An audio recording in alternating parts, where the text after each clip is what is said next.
www.radiowatch.cl. En Radio Universidad Austral de Chile presentamos República de los Ríos.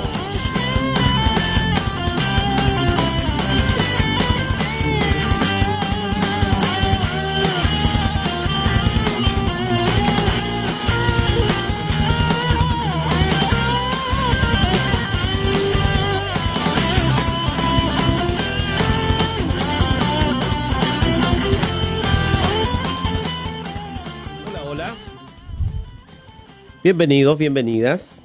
Ya estamos en República de los Ríos, en el martes internacional. Este día es 29 de septiembre ya. Andrés Valenzuela Turner, que está con nosotros. Hola, Víctor. Hemos roto todos los récords, ¿no?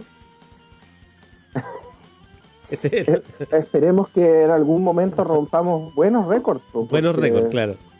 No, pero este es un buen récord, el del claro, martes aquí. Aquí estamos.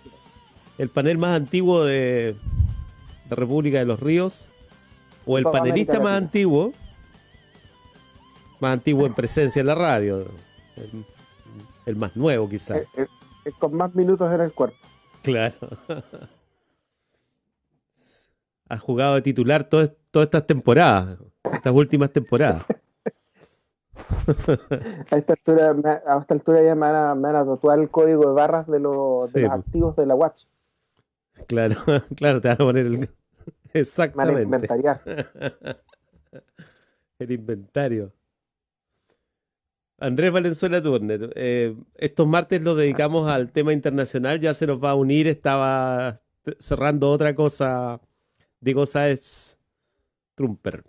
Está en Barcelona en este momento y de hecho, para variar, digamos, mirándose en el espejo Chile de España, en España ha pasado de todo. Ahí no se sabe a ciencia cierta cuál es la ola en la que están en este minuto de la pandemia. En Madrid especialmente la situación se ha ido agravando, pero además está en el caso de Cataluña y en estos hoy y ayer los fallos que mantienen a una serie de dirigentes que han planteado la independencia de Cataluña. Se han reiterado las sentencias. Así es que está muy movida la cosa ahora ya también, el debate. Y en medio de eso una especie de desconfinamiento por comunidad autónoma que ha generado nuevas olas de contagio. Así es que así está la cosa. Esa ya vamos a hablar con Diego. experimentación en todos lados con modelos de desconfinamiento, de reconfinamiento. Es como el patrón a nivel global, parece ese. Claro, y quizá en algún rato vamos a tener que sentarnos un martes a conversar más en detalle respecto de si a estas alturas hay modelos de enfrentamiento de la pandemia, ¿no? Si se están siguiendo modelos distintos. ¿Te acuerdas que al principio sí habían modelos? O sea, se discutieron 2 o 3 posibles. ¿Te acuerdas con los nórdicos por un lado, ¿no? Claro, estaba el tema de Suecia, que después se fue a pique, pero claro, en el fondo, al principio de la pandemia un poco se trató de aplicar varios modelos que de alguna manera se habían ido trabajando en pandemias anteriores, pero que claramente demostraron no ser, digamos, idóneos para esta. Y de ahí se fueron modificando, reconfigurando, y como tú dices, a esta altura en realidad uno podría preguntarse si en realidad existe un modelo o simplemente cada quien está trabajando como sobre la marcha. Claro, lo lógico es que haya mucho de autogestión en muchas comunidades. O sea, hay países que son un poquito más controlables, entre comillas, puede ser distinto, pero en principio lo que nos pasa a nosotros nomás. Nosotros siendo un país pequeño, la dispersión territorial te implica cuestiones muy distintas de una región a otra. Nosotros tenemos una realidad distinta a las 2 regiones de al lado. Y estamos aquí a 1 hora, 2 horas. Bueno, y hay otro tema de por medio que un poco ha empezado a aflorar. Recuerdo creo que fue hace 2 semanas o una semana, que se hablaba, si no me equivoco, en el Reino Unido, de un tema que va a salir, va a reventar una vez que empiece a bajar la intensidad de la pandemia, y que es el tema de los fondos destinados a esto. Claro, Donde hay, digamos, dada la emergencia en que se trabaja, ha habido muy poco control sobre muchos de los fondos que se han, digamos, derivado para utilizarse en el manejo de la crisis. Y ahí han habido fondos malversados, hay cosas que no se han rendido, hay licitaciones truchas entre medio, y estoy hablando de todos lados. O sea, estaba hablando a raíz de unos cuestionamientos que habían habido en el Reino Unido. Pero si uno mira, por ejemplo, el caso del espacio riesgo en Chile, y uno lo multiplica, digamos, a nivel global, la cantidad de espacios riesgos que deben haber a nivel claro. global, con el tema del manejo de fondos para la pandemia, el derivamiento de fondos especiales, la canalización de ayuda internacional. Una vez que baje la intensidad, digamos, y empiecen los monitoreos digamos, empieza a mirarse los números, yo creo que ahí va a reventar una grande. Claro, claro. Eso, en el caso de Europa, hace ya cuánto, no recuerdo el día o la fecha exacta, pero se discutió, porque esa es la otra parte del modelo, ¿no? La gestión económica de la crisis. Y se discutió esto de los bonos COVID, digamos. Mm. Y de hecho se innovó, entre comillas, porque ya veníamos de esto de que el propio Fondo Monetario Internacional había dicho, escúchennos, no nos van a escuchar nunca más decir esto probablemente, gasten. Y esa frase, ¿no? Eso que circuló mucho en su momento, que después se tradujo en efectivamente, comillas, gasto social. Bueno, en el caso de Europa, se produjo otra cuestión que es muy distinta a lo que venía sucediendo, a la discusión que se venía dando respecto del control de crisis económicas o sociales, qué sé yo, o el tema de las desigualdades en Europa y todo ello, que era muy difícil, era una discusión compleja porque los intereses nacionales predominaban. De alguna manera el Brexit es no es que sea fruto de eso, ¿no? Es fruto de otras cosas en realidad, Es, digamos, un pero, síntoma de... pero tiene que ver, ¿no? Y Mm. Europa en estos meses, de hecho, ya está en aplicación, se ha incorporado esta noción de la deuda conjunta, que ya no es la deuda soberana de los estados, nación, sino que Europa se endeuda en conjunto. Y de hecho los países están decidiendo respecto de si acceden incluso a fondos europeos de empréstimo, ¿no? de préstamo para Claro. la crisis. Pero en definitiva Y que la además hay que diferencia es recordar que que la gran hay discusión en su momento era que esos fondos iban a ser bajo una modalidad digamos, de fondo entregado, y no de préstamo, no de préstamo, no, exacto, digamos, del préstamo clásico que implica la devolución a futuro ni nada, sino que era simplemente un fondo de apuntalamiento. claro. O sea, lo que decían los españoles era el Banco Central Europeo está siendo Banco Central Europeo por primera vez, una cosa así. Mm. Porque antes era en rigor una instancia supranacional que permitía el acceso a fondos, pero no se operaba como un conjunto en la realidad, ¿no? Hoy en día se puede emitir deuda europea. Y eso también es una novedad, o sea, y cambia un poco los parámetros de discusión o sea, los PIC, ya nadie habla de los PIC, o sea, esto de que habían países de primera y segunda categoría. Lo más probable es que esas cosas no es que hayan desaparecido, pero sí se está operando bajo otra lógica. Hay varios Hola, conflictos además abiertos. Yo estaba mirando que tienen Aquí un se me tema unió con Diego. el... ¿Llegó Diego? ¿Sí? acá estamos. ¿Cómo estás? Ok. Bien, justo quería meter la cuchara con lo de España y de los PIC. A ver. Parece que... Sí, sí, A lo tío. veía con ganas de hablar a Diego.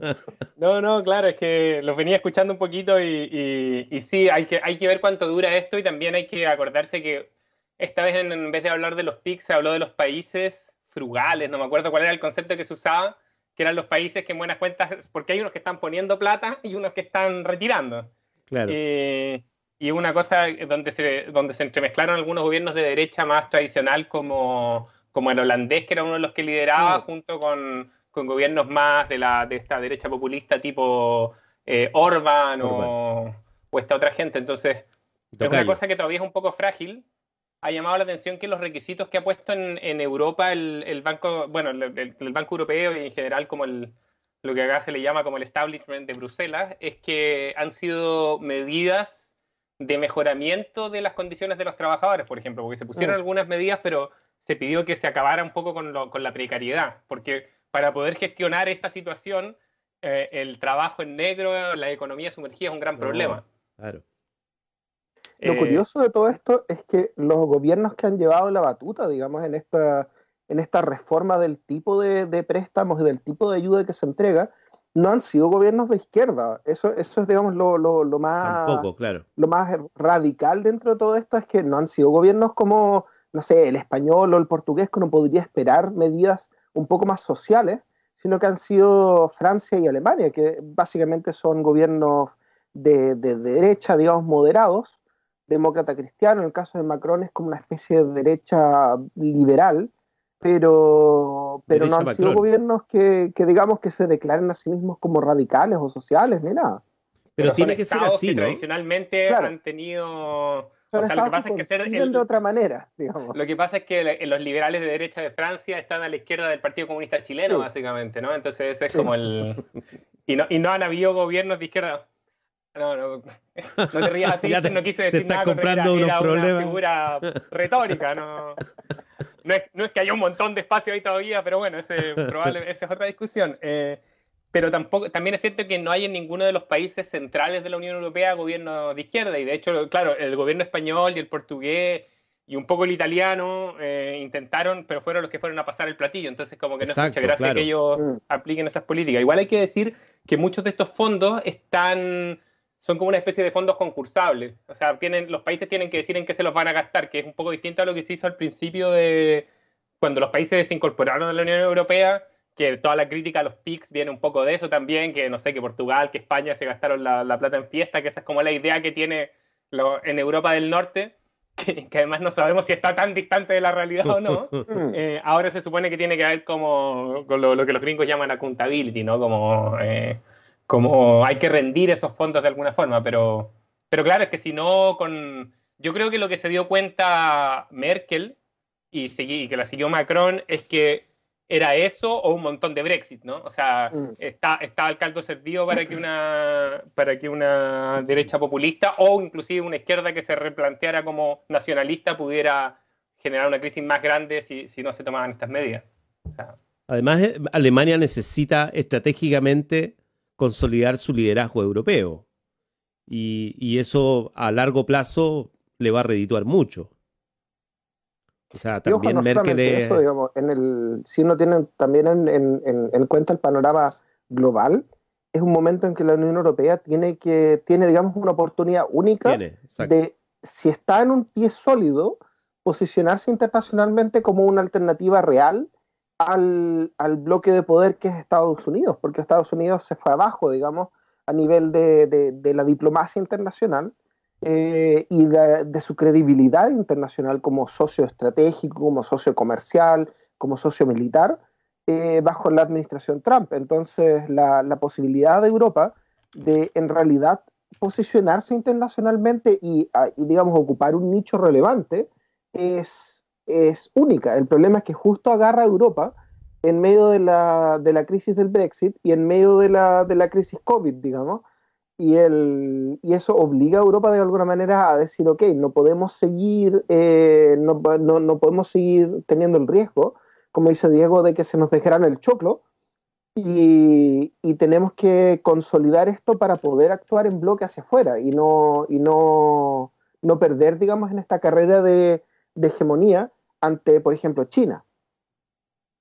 Sí, de hecho ellos además tienen lazos más que históricos con Asia entera, digamos, y con China. La presencia de China en Europa también es bien importante, Bueno, especialmente en el además sur. la presencia de China como un factor erosionante también, porque recordemos que Exacto, durante claro. los últimos 2 años esta estrategia china de los préstamos, de los megaproyectos de infraestructura, ha ido cada vez más acercándose a Europa también. En la península de los Balcanes son varios los países que se han sumado a todos estos megaproyectos chinos de la ruta de la seda y otros, y eso Europa lo ha visto como una amenaza, digamos, a su capacidad de mantener control sobre su esfera. Bueno, y Otra los cosa, cierres nacionalistas que propone gente como Trump, también, Mm, o sea, un poco lo que decía Víctor, si Alemania, y es una cosa de economía de escala, ¿no? Por población, por más industrializados que estén o por más bien que lo hagan en mm, todas sus cosas, si no pertenecen a un grupo mayor, o sea, el mercado europeo es mayor que el norteamericano en términos de población, pero el de Alemania no. Entonces, competir mm. ante un cierre como de las economías, hace como obligatorio que países como Alemania, como Francia, ya se les fue a Inglaterra, ya se achicó bastante porque en poder adquisitivo de la Mm. economía inglesa era súper importante, hace fundamental que mantengan unido el bloque, sino sobrevivir en el escenario no solo ya internacional, sino que simplemente de supervivencia, de tener donde colocar sus productos, es claro. fundamental como mantener la comunidad O sea, europea unida. el mercado europeo es el primer dato real de la Unión Europea, de hecho, ¿no? Y eso estaba basado en las economías fuertes y en la infra y todo ello, digamos. O sea, no solamente en la circulación de los préstamos y todo ello, de los cheques, ¿no? Como decían, el cheque inglés y todo eso, sino que o sea, el comercio interno de la Unión Europea es tremendamente importante para países como Alemania. O sea, Alemania es la potencia que suministra, no sé, maquinaria, por ejemplo, a toda Europa. O sea, y es el principal proveedor de maquinaria en Europa. Entonces, la industria de camiones, todas esas cosas, o sea, llama la atención. Cuando uno entra en el detalle, el tipo de economía en Europa es tan distinto a lo que uno conoce. Es tan distinta la relación, por lo tanto, entre los estados, que se entienden otras formas también de relación. Hay una cuestión que yo les iba a comentar nomás que está apareciendo en la prensa internacional, que es a propósito mezcla dos grandes cuestiones. Una es esta, es el peso, en este caso, del transporte marítimo en el tema de la economía global. O sea, el transporte marítimo eh, según los análisis, es el pilar fundamental de la circulación en la economía globalizada actual, la circulación de bienes. Bueno, eh, nosotros lo sabemos bien, digamos, ¿no? Pero Chile es eso, ¿no? Es una larga franja en la costa del continente. Pero en el resto del mundo también es fundamental el transporte marino. Y el problema es que Europa, tradicionalmente, y más ahora con el tema del calentamiento global, ha ido sucesivamente instalando restricciones al transporte, a todo el tipo de transporte.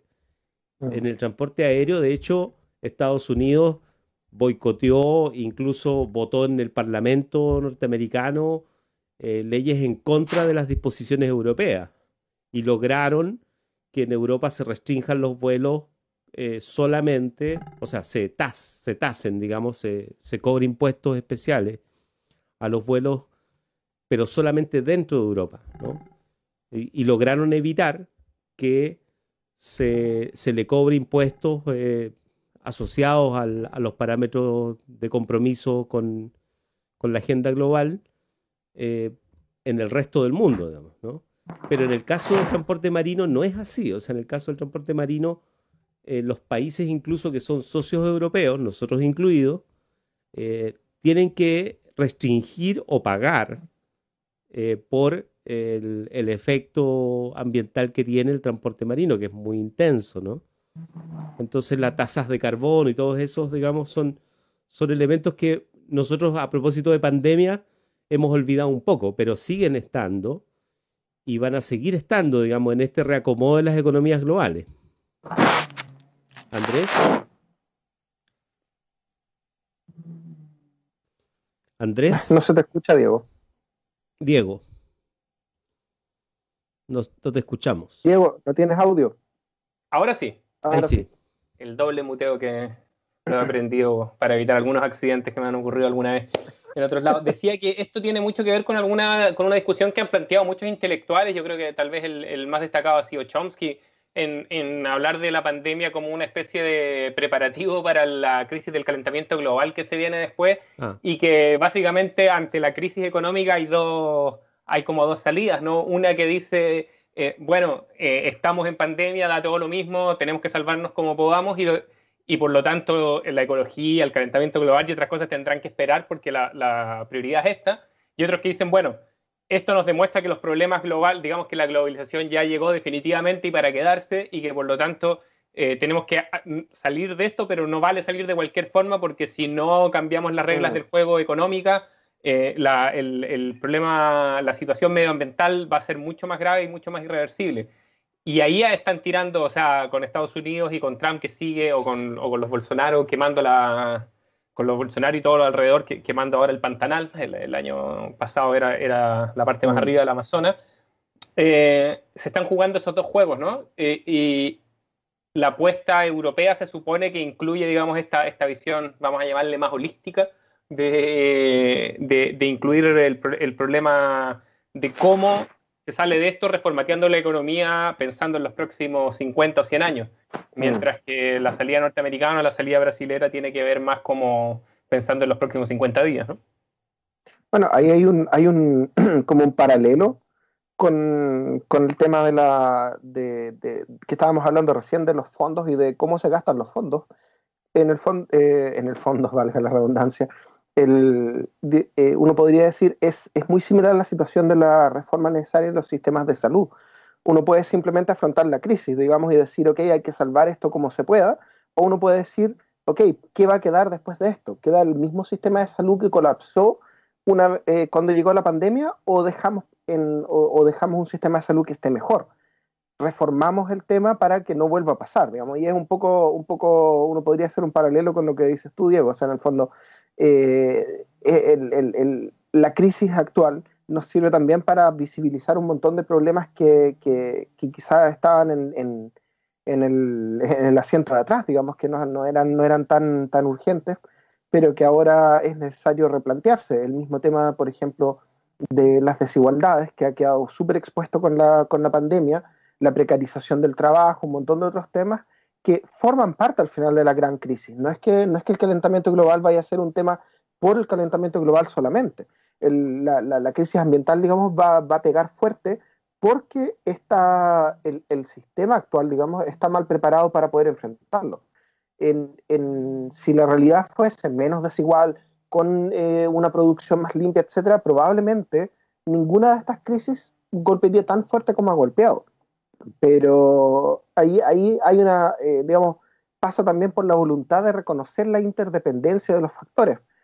Digamos, durante esta semana, la semana pasada, lo vimos, esta negativa a reconocer la interconexión de los factores en la negativa del gobierno chileno de sumarse al Pacto de Escazú, donde, digamos, por objetar la interrelación entre derechos humanos y medio ambiente, se resta el gobierno chileno de firmar, cuando en realidad hoy en día es ridículo, digamos, no reconocer que todos los factores están interconectados: derechos humanos, medio ambiente, precarización laboral, las maneras de producir. Todo es uno no puede comprender esto desde un punto de vista, digamos, compartimentalizado. De alguna manera le hace falta al sistema geopolítico económico internacional darse cuenta de lo que se dio cuenta la biología hace 50 años, de que uno tiene que abordar, digamos, las cosas desde un punto de vista ecosistémico y no simplemente desde un montón de especialidades diferentes. Claro, se actúa como en la guerra, digamos, ¿no? Recibes una bala en la pierna y te cortan la pierna, ¿no? Claro. Claro, esa es la lógica. O sea, El tema de Escazú es bien interesante porque demuestra un poco también esto que decía el lugar que ocupamos en el mundo. Esto que decía, si, en el espectro, si tú lo quieres linealmente, ¿dónde ubicas a Chile en el espectro mundial? La verdad es que estamos en el extremo en muchos casos. O sea, no sabemos si tenemos más problemas con los derechos humanos o con el medio ambiente, digamos, ¿no? Con el calentamiento global. Ahí estamos discutiendo todavía, digamos, ¿no? Entonces, es lamentable por ese lado. Hay una cuestión que a propósito de eso, yo te iba a mencionar, Diego, que es el tema de la inmigración, porque también es otro de los temas que aparentemente no está tan expuesto. Yo sé que allá debe ser distinto, digamos, ¿no? Debe sí estar en los medios o en el debate, porque el fin de semana hubo un referéndum en Suiza y la posición del partido más relevante, que uno diría en Suiza no pasan esas cosas, bueno, la UDC, digamos, que se llama Unión Demócrata del Centro, ¿no? Que es un partido de derecha, ¿no? Corea del Centro. Sí. Claro, y Corea del Centro. Y ellos postulaban, o sea, era un referéndum para restringir la inmigración. Y no pudieron, digamos, ¿no? Y Suiza es un país donde 2 veces ha ganado un referéndum en contra de la entrada de inmigrantes. Y esta vez no pasó eso. Y mayoritariamente, o sea, se dio vuelta la tortilla en términos de aceptar las normas europeas al final, ¿no? De libre tránsito, digamos, pero en la también zona de Schengen. entrada. ¿Mm? Bueno, es que lo quería enganchar eso, Víctor, con todo lo que hablábamos antes, en el sentido de que tenemos cómo se sale de esto. Está la dimensión económica, entendida como la circulación de bienes y servicios. Está la dimensión ambiental, pero al final todo esto está englobado en la dimensión política, que es una cosa que nos hemos olvidado un poquito ahora último, pero que estaba muy, de hecho, en el centro de nuestras conversaciones cuando partió la pandemia, que es si esto va a tener, digamos, la tentación autoritaria que Claro. se produce a través de la crisis, ¿no? Porque, y España es un súper buen caso. De hecho, no puedo dejar de mencionar que ayer estuvimos con manifestaciones. Aquí en la esquina de mi casa se quemaron contenedores de basura, que es la forma en que protestan los independentistas últimamente, porque se bajó al gobierno de Cataluña por unos carteles que habían pegado hace algún tiempo, ¿no? Pero aquí es súper interesante ver cómo ante las mismas el mismo marco europeo, inclusive el mismo marco nacional, las distintas comunidades autónomas que en España funcionan como unas especies de Estado. Si tú le dices eso a alguien de acá, te dice que no, que este no es un sistema federal, es un sistema de autonomías, que no es lo mismo, pero particularmente la cosa de salud se ha manejado, es una competencia autonómica, es decir, en Madrid lo manejan de una manera distinta que se maneja en Barcelona. Cada como equivalente de lo que sería una región en Chile tiene prácticamente total autonomía para manejar estas cosas. Y se ha visto cómo los gobiernos del PP lo han manejado de una forma, por ejemplo, aprovechando los dineros que llegaron desde el gobierno central para privatizar y para pasarle más, o sea, en buenas cuentas, para hacer traspasos muy a la chilena, digamos, en forma de voucher, mientras que en otras comunidades esto se usó para aumentar el gasto público. El gasto público. Entonces, claro, ves en términos de política, pero también en un ambiente tan dinámico como este está cómo se toman todas las decisiones, y era la conversación que teníamos al principio de la pandemia sobre si aplicaciones de traqueo, si no.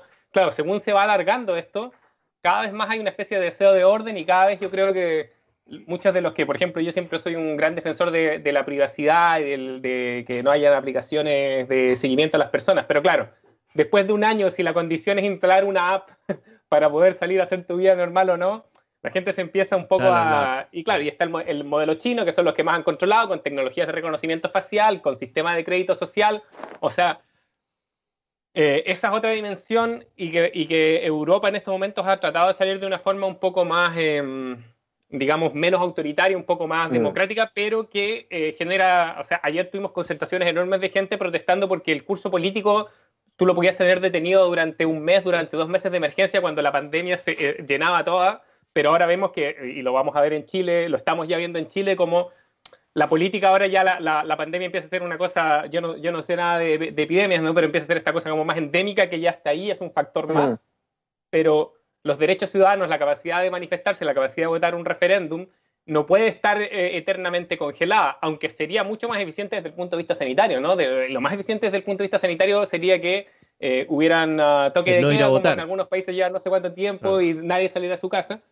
Pero ese es otro balance que no sabemos muy bien cómo se va a salir de esta crisis. Y es una cosa como que se ha dejado de hablar porque también había un reportaje muy interesante en el diario.es esta semana que decía cómo esto de copiar las medidas, que ahora, porque ahora como que ha revivido la cosa sueca, ¿no? Como que Suecia fue muy criticado al principio porque se suponía que no estaban haciendo nada, era como medio, casi lo poníamos al lado de los Bolsonaro, y ahora no, en realidad se dice que los suecos se estaban preparando para una cosa más larga, pero entonces había un análisis de cómo no se pueden copiar medidas desde Suecia a Málaga porque son muy distintas y evidentemente no se pueden trasladar mecánicamente medidas desde Alemania o desde Nueva Zelanda a Chile porque las condiciones laborales son distintas, las condiciones de transporte son distintas, las características sociales de tocarse, de juntarse son diferentes.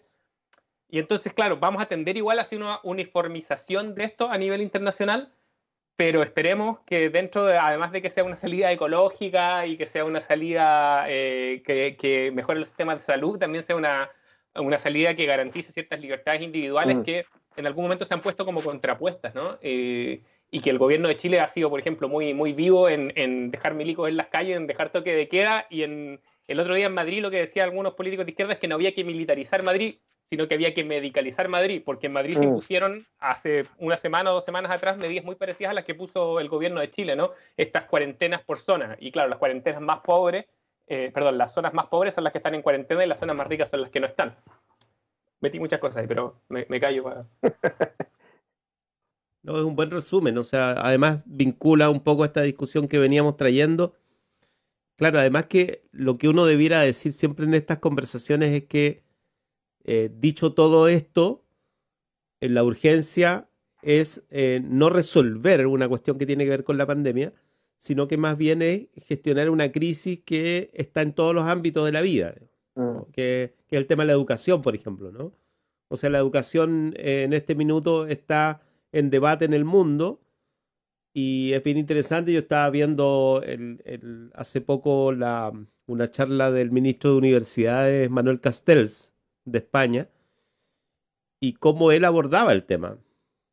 Y lo abordaba bastante fríamente, por decirlo así, a propósito de esto de la educación online en las universidades. O sea, él decía, bueno, o sea, esto es parte del proceso en el que estamos y tiene que ver con todo lo que hemos conversado aquí hasta este minuto. O sea, uno no debiera entender la educación solamente como la posibilidad de ir a dejar los niños y niñas a algún lugar mientras los padres trabajan, que es un poco el debate de Chile, digamos, ¿no? De niños. Sino que uno debiera pensar la educación en todo el espectro, hasta la educación continua de los adultos, y pensar que el problema está precisamente en lo que estamos aprendiendo, digamos, ¿no? O en cómo estamos aprendiendo. Y esos cambios que se están produciendo forzadamente, obviamente en el mundo central, ¿no? O en el centro del mundo, más que en otros lugares periféricos como nosotros mismos, pero se están produciendo y se están produciendo forzando un poco una explicación que todavía no tiene todos los conceptos, digamos, ¿no? Todavía no se puede explicar bien, que es un poco lo que tú decías respecto a los suecos, qué sé yo, o sea, ¿cómo explicamos que en rigor ya no podemos aplicar una misma solución en todos lados? Y que las soluciones individuales tampoco están autonomizadas unas de otras. O sea, tenemos un tipo de complejidad en la sociedad global que no habíamos tenido probablemente en todos los ámbitos que tenemos hoy en día. Y eso tiene que ver con el cambio climático, tiene que ver con la gestión de la crisis climática, que es lo más complejo que está enfrentando la humanidad, a pesar de que pareciera que no. Andrés. En realidad no se me ocurre qué agregarle a eso. O sea, yo creo que nos hemos dado hartas vueltas ya en el tema pandemia, pero sí quería, antes de que se nos acabe el tiempo, hay un tema que nos quedó de la semana pasada como un receso, en realidad no pudimos tocarlo y que es un tema bastante relevante, digamos, como dentro de todo catastrófico que ha sido últimamente en las noticias, y es que la semana pasada muere la jueza suprema Ruth Bader Ginsburg en Estados Unidos, Feminista, y eso ¿no? ahora ha precipitado una crisis digamos que finalmente es una crisis jurídica, pero al mismo tiempo es una crisis de largo plazo para Estados Unidos, que ahora se le suma esta semana, digamos, en medio del año, de este ya último trecho del año electoral estadounidense, esta publicación de los impuestos de Trump. Y hay otro tema más, digamos, cocinándose por otro lado, que es esta guerra entre Armenia y Azerbaiyán que está reventando por todos lados digamos, en el Cáucaso. Entonces, para que no se nos olvide dentro de, digamos, toda la pandemia, que además hay otras cosas malas pasando. No solamente hay COVID, también hay otras crisis. Claro. Y hoy hay debate en Estados Unidos también. Hay debate en Ohio. Sí, van a estar en Ohio. Qué buena broma. Claro. Trump está en Ohio conmigo, ese lo contaba Sandy, ese chiste.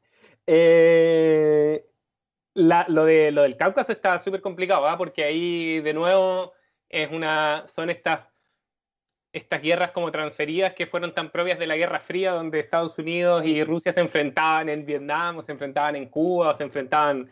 bueno, varias personas se van a enojar por lo que dije Cuba, digamos, pero era una guerra geopolítica de una cosa que desde afuera puede parecer, no sé, muy lejana. Pero lo que está cocinándose ahí de nuevo es países que tienen apoyo de Rusia versus países que tienen apoyo de fuera, eso combinado con la situación de Bielorrusia, de la que no hemos sabido muchas cosas nuevas en este último tiempo, siguen generando un escenario bien como que se va calentando el ambiente, y yo creo que también las medidas de que decíamos antes de Europa, de abrir la chequera y empezar a revertir, es porque no hay que olvidarse que Europa pasó los últimos 400 años en guerra, y que con la tensión que hay, cualquier chispa puede encender el fuego. Entonces, la situación en el Cáucaso, que parece muy lejana, realmente está aquí al borde de Europa y puede tener consecuencias globales relevantes. Y si es que eso se le suma exactamente, no solo lo de la jueza, sino que entre medio, la jueza esta que murió y que Trump nombró otra jueza, tiene que ver porque Trump declaró directamente que era muy probable que estas elecciones se resolvieran en tribunales, y cuando le preguntaron si iba a ser un paso pacífico, lo dejó en el aire, cosa que para los estándares norteamericanos es una cosa completamente fuera de lo que se está esperando. Entonces, si las elecciones norteamericanas se terminan resolviendo en los tribunales de verdad, porque hemos tenido el caso de Al Gore con Bush, pero en una pelea ahí, eso puede tener también unas consecuencias de desorden mundial sumado a todo este caldo de cultivo súper... Bueno, con el tema de Azerbaiyán y Armenia, además de ser estas guerras proxy, estas guerras, digamos, indirectas, donde en este momento, digamos, por un lado está Rusia apoyando, por otro lado está Turquía, que en este momento Turquía y Rusia tienen un enfrentamiento de poder bien extraño, digamos, porque se están enfrentando al mismo tiempo en esta guerra en Armenia, Azerbaiyán, y al mismo tiempo en Libia, donde también está, digamos, esta misma dinámica donde Turquía y Siria por un lado, Rusia por otro lado, digamos, mezclado indirectamente Israel y Estados Unidos, pero es bien extraña esta nueva dinámica de guerras proxy, porque pareciese ser que son los actores secundarios los que están midiéndose, más allá que las grandes potencias, digamos, si es que uno descuenta quizá Rusia. Pero es bien interesante, porque además, en el caso de esta guerra en el Cáucaso, es una especie me niego a morir eternamente, de este concepto del etnoestado, que es, digamos, el gran fantasma del siglo XX, que precipitó la Primera Guerra Mundial, que estuvo muy presente en la Segunda Guerra Mundial, y que sigue negándose a morir, digamos. Una vez que termina la Primera Guerra Mundial, recordemos, el presidente estadounidense Woodrow Wilson en ese momento, postula sus famosos 14 puntos, donde hablaba de la necesidad de que cada nación o cada pueblo tuviese su propio estado, su propio país, y que de alguna manera sigue teniendo un eco bien nefasto a través del siglo XX y entrado al siglo XXI por lo visto todavía, donde sigue habiendo esta idea de que cada pueblo debiese tener, o cada nación, entendiendo nación como una identidad étnica, debiese tener su propio Estado. Siempre se ha estado confrontando violentamente al final con la idea de inclusividad y de convivencia, digamos, donde esos grandes modelos se contraponen. Y en el caso este de Azerbaiyán, digamos, para explicar a grandes rasgos lo que está pasando, dentro de Azerbaiyán hay una región que se llama Nagorno-Karabaj, que desde el enfrentamiento a finales, digamos, a principios de los 90, esto terminó en el 94, si no me equivoco, entre Armenia y Azerbaiyán, quedó esta región dentro de Azerbaiyán con una mayoría armenia, que es un grupo, digamos, étnicamente, que se identifica étnicamente como cristiana, dentro de un país mayoritariamente musulmán como es Azerbaiyán, y queda esta región que se declara independiente, pero no es reconocida por nadie, digamos, pero en la práctica se ha estado gobernando independientemente, pero es una región completamente encerrada dentro de un país. Entonces genera una tensión entre Azerbaiyán y Armenia, y que finalmente ahora, por a veces motivos, digamos, se suman factores económicos que tienen que ver con estas grandes rutas de hidrocarburos, se suman factores como el COVID, se suman otros factores, digamos, como la geopolítica esta que hablaba Diego, entre Rusia, Turquía, etcétera. Y eso finalmente revienta ahora en una declaración básicamente abierta de guerra, pero que, digamos, se cimienta en esta idea del etnoestado, digamos, en que si tú eres azerbaiyani o eres armenio, buscas tener un estado propio. Pero ¿qué tan viable es eso? Sobre todo en regiones como el Cáucaso, en regiones como los Balcanes, incluso Europa a gran rasgo, digamos, donde uno podría decir, ok, pero ¿qué es un grupo étnico? ¿Qué tan puro tiene que ser un grupo étnico para demandar un territorio soberano? ¿Y cómo se resuelve esto? Digamos, España tiene su propia, digamos, debate en torno a esta misma idea, como decía Diego en un momento, con el tema catalán, por ejemplo.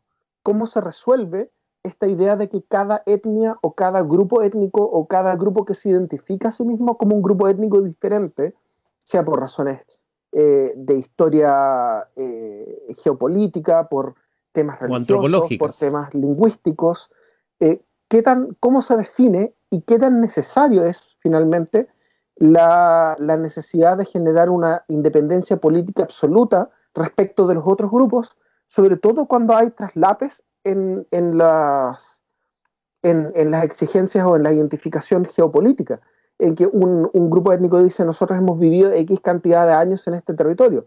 Uno podría decir, por ejemplo, algo similar sucede en Israel, donde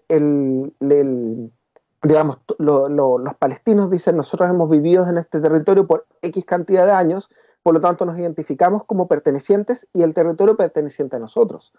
Los israelíes dicen lo mismo por otro lado, con ciertas reclamaciones históricas que ellos fundamentan en textos religiosos, etcétera, y finalmente uno termina en una situación en que es imposible, digamos, aplicar esta idea de la etnonación, del etnoestado, porque es imposible resolverlo de esa manera. Entonces, finalmente terminan estallando bélicamente estos temas, y en Latinoamérica uno ni siquiera debería, o sea, uno podría, si mete los dedos en esas aguas, reventaría por el tema aborigen, el tema étnico indígena, si uno se pusiese quisquilloso y dijera: ok, si la solución aquí son etnoestados, habría que fragmentar toda Latinoamérica, pero ¿de qué manera, digamos? Entonces, si uno busca la solución de esta solución como muy siglo XX, de cada nación un estado,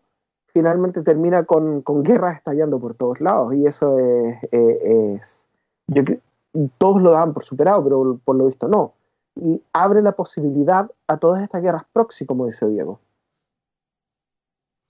Exactamente. Bueno, hay un tema, la explicación es larga, pero entiendo que además la presencia de Turquía en la zona es una cuestión geopolítica relevante para Turquía. O sea, Turquía no puede no estar ahí.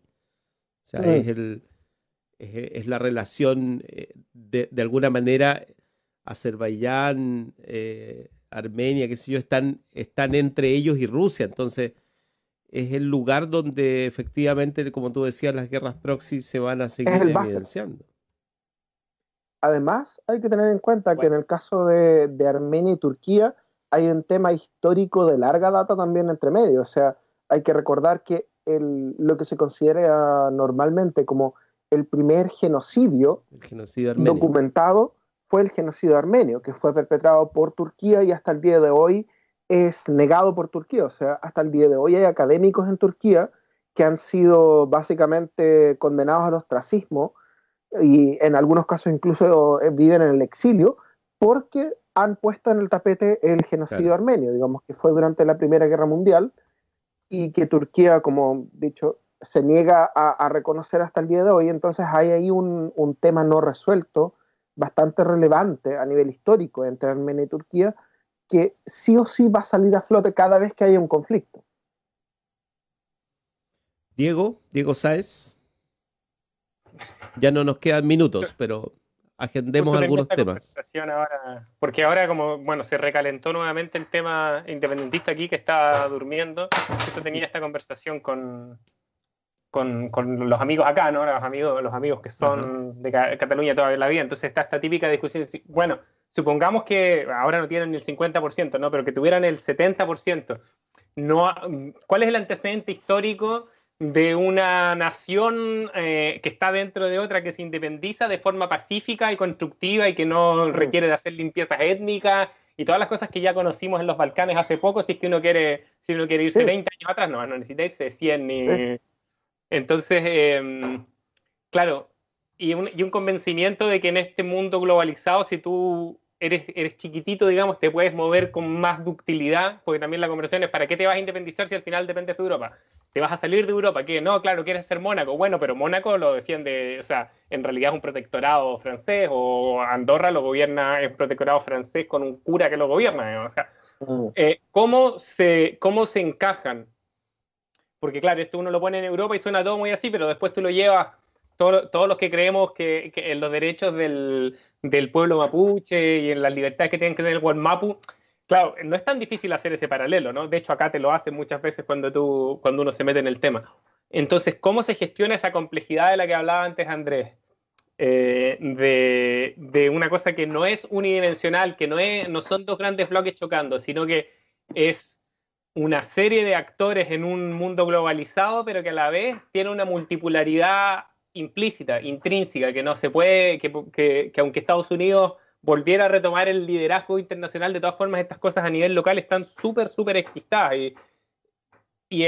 Bueno, es ir a Cataluña, venir aquí para entenderlo, o es ir a Azerbaiyán, o es ir a Temuco. O sea, ¿cómo gestionas eso dentro de un mercado que es tan interdependiente y donde prácticamente las cosas ya no funcionan si no están todas conectadas unas con otras? Es una de las discusiones que de repente están ausentes cuando uno ve lamentablemente a los políticos de turno preocupados de las listas parlamentarias o de cuántos cupos para cada uno. Son discusiones que están completamente fuera de los debates, sobre todo, bueno, en varios lados, y es una de las cosas que uno creería que son como los grandes desafíos que hay hoy en día, considerando que eso después tiene una implicancia concreta y real en la paz. Digamos, esta idea de pensar global y actuar local, parece que se nos ha olvidado la parte del pensar global, por lo menos. Y ojo que hay un tema ahí que plantea Diego que es bien interesante, y es ¿qué pasa después, digamos? ¿Cómo se... En el caso de que se resuelven estos debates etnoterritoriales, ¿cómo se lleva a cabo en la práctica? Porque históricamente, cuando se ha llevado a cabo más o menos algo por el estilo, ha acarreado a mediano o a largo plazo siempre problemas que quedan no resueltos y que finalmente revientan a mediano o largo plazo. En el caso, por ejemplo, de cuando se establece la India como un país, el Reino Unido lo que hace en ese momento es decir, ok, hagamos dos Indias, separemos la India musulmana, que se convirtió, digamos, en Pakistán, de la India hindú, y hubo ahí de un día para otro, literalmente, hubo una migración gigantesca de gente. Si no me equivoco, es la mayor migración moderna que ha habido en la historia de la humanidad, digamos, porque fue una cantidad brutal de gente que solo por ser hindú o musulmana tuvo que dejar todo y pasar al otro lado de la frontera, y eso acarrea hasta el día de hoy una serie de problemas que tienen que ver con derechos no reconocidos, con un estrés cultural y poblacional brutal, donde hubo gente que tuvo que abandonar toda su vida, digamos, básicamente de un día para otro, solo porque tenía una religión o la otra religión. Lo mismo, como decía Diego, pasa en los Balcanes, digamos, donde 20 años atrás, con la guerra de Kosovo, básicamente se fragmentó el territorio, y hasta el día de hoy, por ejemplo, hace un par de semanas nomás, se firmó en la Casa Blanca, como gran ganancia quería presentarlo Trump, digamos, un acuerdo entre Kosovo y Serbia, que tenía que ver justamente con el desescalamiento de tensiones que tienen que ver con estos reductos de población de uno o de otro lado que quedaron dentro de uno o del otro país, digamos, donde Kosovo hasta el día de hoy no lo reconoce gran parte de la comunidad, digamos, de los Balcanes, pero sí la comunidad internacional, y donde se habla hasta el día de hoy de la necesidad de encontrar soluciones a estos bolsillos de población que quedan dentro de uno o de otros países. Parecido a lo que está pasando en Azerbaiyán, digamos, y Armenia, donde alguien dice, pero aquí hay un territorio que tiene mayoría X dentro de un país que es mayoría Y, y donde finalmente el miedo que queda es que esto siempre se resuelva como lo que sucedió en Ucrania, donde Rusia dijo, pero este territorio tiene mayoría rusa, por lo tanto nosotros vamos a entrar a defender esta mayoría, y finalmente termina anexando el territorio. Entonces, digamos, ¿cómo se solucionan estos temas? No es fácil. Digámoslo la otra semana, Andrés. ¿Cómo se soluciona? Sí. Bueno, yo también te tengo que decir. Agradecidos como siempre. Un gusto escucharlos, verlos. Nos reencontramos, Diego, Andrés. Chao.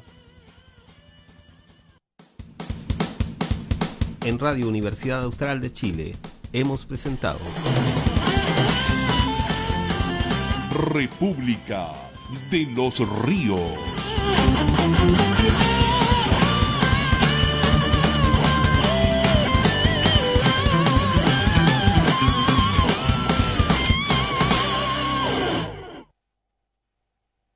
Construyendo educación superior desde las comunidades del sur austral. La Universidad Austral de Chile contribuye a la descentralización y acceso a la educación superior, aportando a la movilidad social con un alto impacto dinamizador del desarrollo local. En Valdivia, Osorno, Puerto Montt y Coyhaique. Universidad Austral de Chile, calidad y compromiso público. Más información en www.uach.cl. Es la hora 10, 5 minutos.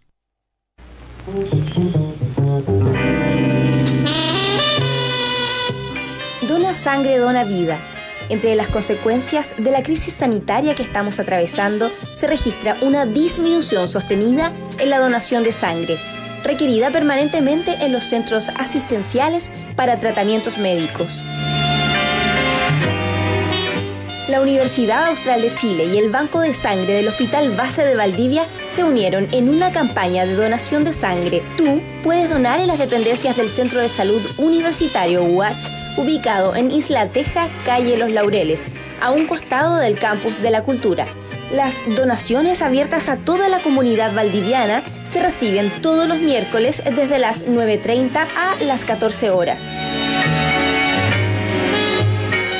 Para evitar la concurrencia de más de una persona en la sala de espera, se requiere inscripción previa de los donantes en el correo electrónico censalud@uach.cl o en el teléfono 632 29 39 20.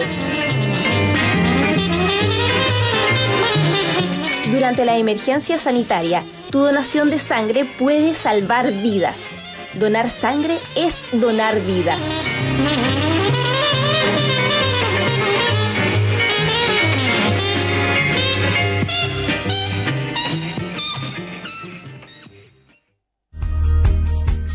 Mujer Valdivia, ubicado en calle Camilo Enríquez 280. Llámanos al 981-925-709. Recuerda, no estás sola.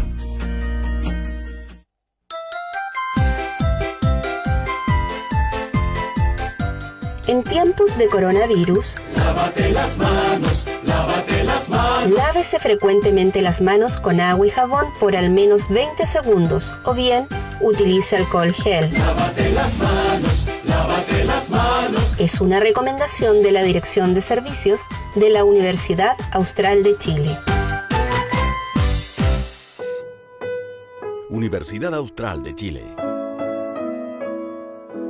Calidad y compromiso público.